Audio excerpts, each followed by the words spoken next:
Hi, I'm Chad Martin. I'm here today with Dr. Mike Cockrell and William Leishman, and we'd like to welcome you to our very first episode of Mindset Now, where we teach you how to change your mindset today to have the future you want. Now, if you have questions about any of our topics or just want to give us some feedback, then write us at yourmindsetnow@gmail.com. Good morning, ladies and gentlemen out there who are listening to our podcast. This is our first ever podcast with Mindset Now. I'm Chad Martin. I'm here with Dr. Mike Cockrell and Billy Leishman. And one of the things we're going to talk about is really how to change our mindsets going into, when it comes to business, our everyday lives, and all that good stuff. So as this gets going, you're really going to want to tune in regularly because there's just so much good information here. We'll try to make it fun. Now, this is being brought to you by LRP Solutions. We're in Laurel Rose Studios actually right now. It's our new studio. We've just launched it. So here we are, Mindset Now. This is our very first episode. Mike, let's jump right into it. How do we change that mindset? What is going on with the mindset today? Chad, this is a question we deal with all the time. And one of the things that is so important, whether we're talking about our business, our job, our relationships, all of it has to do with our mindset, what we think. And when we're talking about mindset, we're really talking about our attitude toward the situation we're in. And, we have so many negative inputs coming at us every day, whether we're at work and whether we're at home. There's so much out there. I made a decision several years ago. I shut down the news from my life just because there's nothing positive there, and there's really no sense in continually feeding your mind all this negative stuff, because the things that go in eventually come back out. And so one of the things that we really want to focus on as we move through this life, there's several of them, but just sort of to start today, one of the main things is, how do we get control of our thinking? And I really think that that's a process. It's not just something you can say, oh, well, I'm going to be happy and positive from now on. It's something you work on each and every day, from the day you make the decision to do it till the day you die. It's a process in evolution. And so with that, though, I think there's a few key things that you can do. And one is you have to sort of begin to back up and think about what it is that makes you happy, what kind of things bring joy into your life, what kind of things are you passionate about, and then you have to begin to figure out a way to insert those things into your daily living. Now, it's great and wonderful if you can build your entire career and your entire life around the thing that you're passionate about. And ultimately, I think we all can achieve that, but it's not something that typically just happens instantaneously. That's a process. And so what I think we need to look at is, how do we begin to develop that process? And that process itself is something that takes time. It takes commitment, just like anything else. If you wanted to get in shape today, you wouldn't just say, oh, well, I'm going to lose 30 pounds, get a ripped up midsection and be in the best health ever and expect all that to happen tomorrow just because you thought about it today. It doesn't work that way. So mindset doesn't really work that way either. But there's a few things that we can do, and really the first and foremost thing that you can do, and this sort of has to do with personal responsibility, is just that. You need to take responsibility for your thinking. Has nothing to do with what's going on in your life. It has nothing to do with what so-and-so said. It had nothing to do with what's happening at work. You have complete control, and until you make that choice to control those thoughts, you're going to struggle. So we really live in a blame kind of society too. It's always somebody else's fault why I'm not good enough, why I haven't achieved the things I've achieved.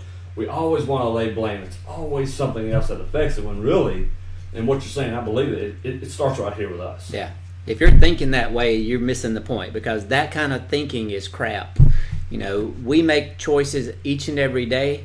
If we're in a bad situation, it's probably because we've made choices that have put us in that situation. And just as easy as it is to make choices to get there, You have to make the decision to get away from there.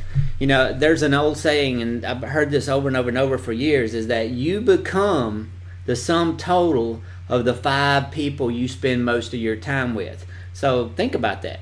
If you're hanging around with friends who are negative, who hate their job, who, are ranting all the time because of something somebody else did, naturally, that's the emotional tone that's coming into your life, and that's the emotional tone that's going to be given back out. Our minds are very much like a radio station. We have signals coming into that station that get scrambled and unscrambled and reprocessed. And so what comes in has to come back out. And so one of the first keys to changing your mindset is to change the things that are going into your mind to start with.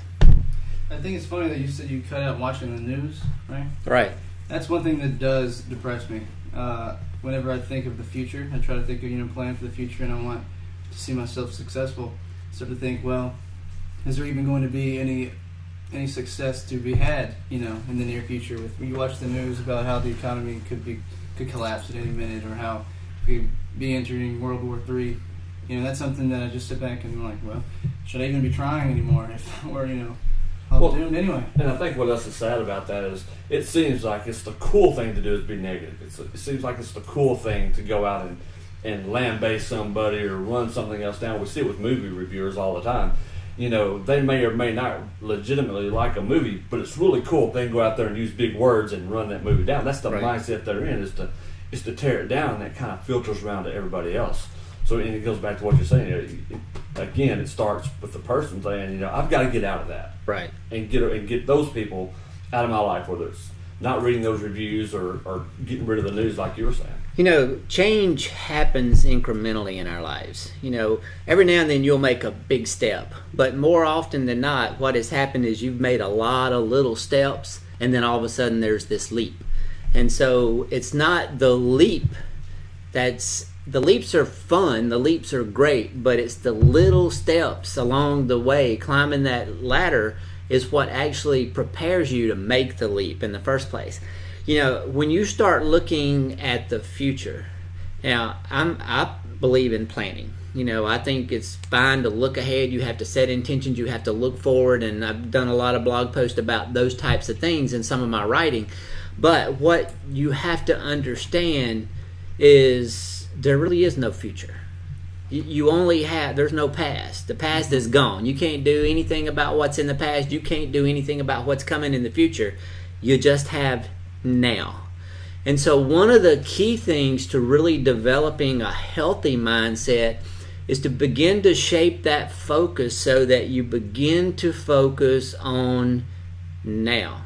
Not what happened, not what will be, just now. That's really hard to do, yeah. It's hard to do, but we never know. We never know when we're going to walk out in the front door of this building and get smashed by a car and your life will be over with. So you have to live your life as if this moment is your very last, because it may very well be.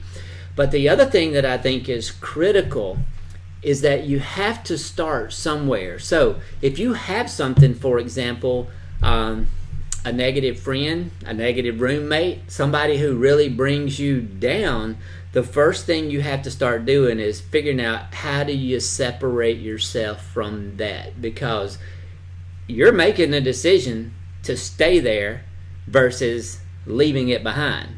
So at some point you're going to have to make decisions that actually are beneficial and that are geared toward bringing more joy into your life instead of more crap. Yeah, with it being my brother, he's my roommate, and maybe I should try to help him with his mindset. Maybe that'll help, I guess, it benefit me in a sense, if he has a better mindset, because I think that he doesn't have one that's really doing anything for him. The only thing I would caution there is you're going to realize really quick that you have absolutely no control over anybody else. And he makes sure that nobody has any control over it. And this is really all about yourself. What can you do for yourself? I mean, now, you becoming positive will actually tend to influence the people around you. you changing the way you talk, changing the way you think, changing what you're doing is probably the biggest testimonial to everybody around you. And over time, those people who want to sort of fall in line with you will do so. And those that really think it's bunk and crap and want to keep up the negative are going to drift away anyway.